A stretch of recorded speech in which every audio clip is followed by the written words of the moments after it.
O ako na ipasalamatan ang atong maatik o gota nga gobernadora, si Igor Dunia Cagas, ingon man sa iyang kapikas sa kinabuhi nga Sir Mark Cagas. Dahang salamat Gob, basig mabot naman na akong istorya, dahang salamat makabalot sa ramin mo sa imong pagpadala sa mga medical team, sa mga doktor o mga nurse.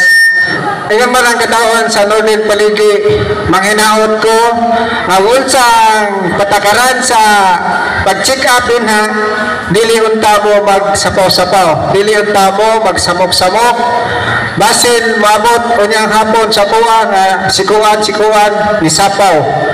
O kung sa'y patakaran sa ato mga doktor, kanang naade mga pangsionaris, ato yung tumanon. Dili ta magsapaw-sapaw para walay sabok kay taga Northern Paligi rata. O dako kayo pagpasalamat sa atong matik nga gobernadora sa iyang ipadala diri nga medical team. O maura to, daghang salamat sa tanan.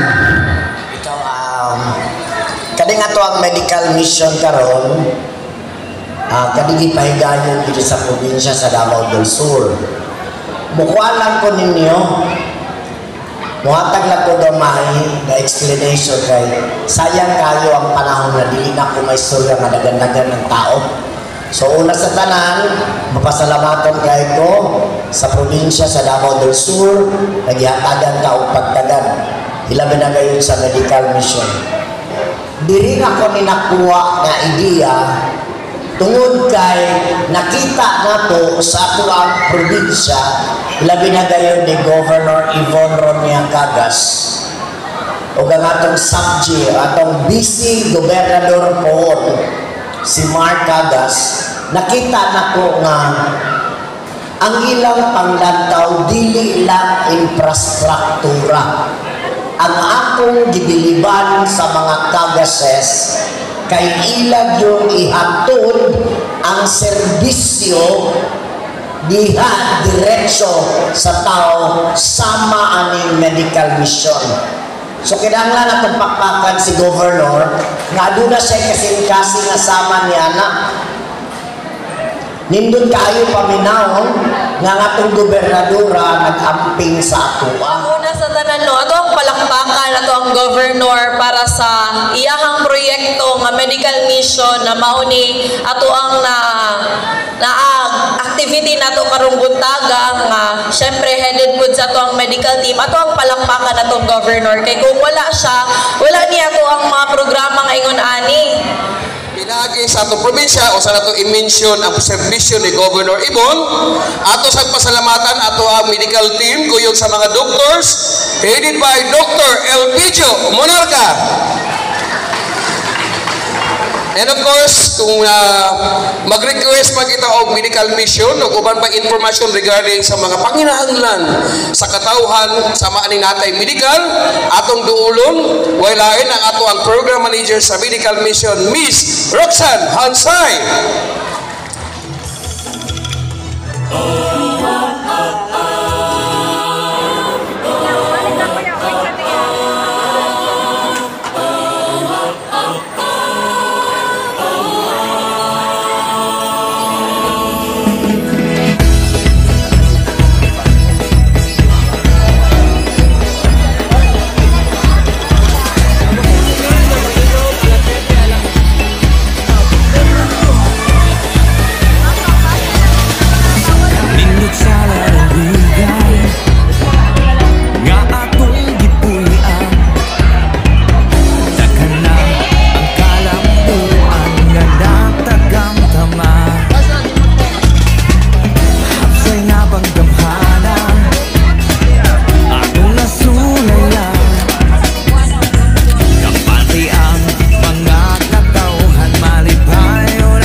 sa atong provincial governor, walay lang ang atong kinakusgan si Sir Richie Bibo Plaza.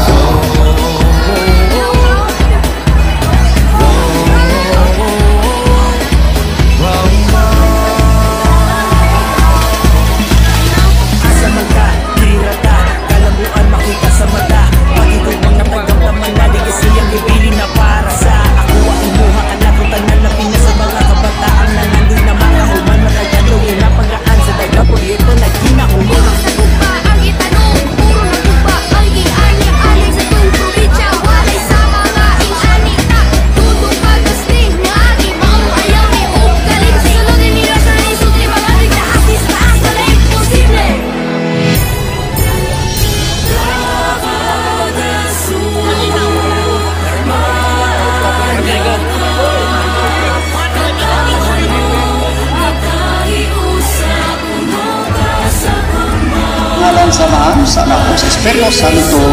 Amen.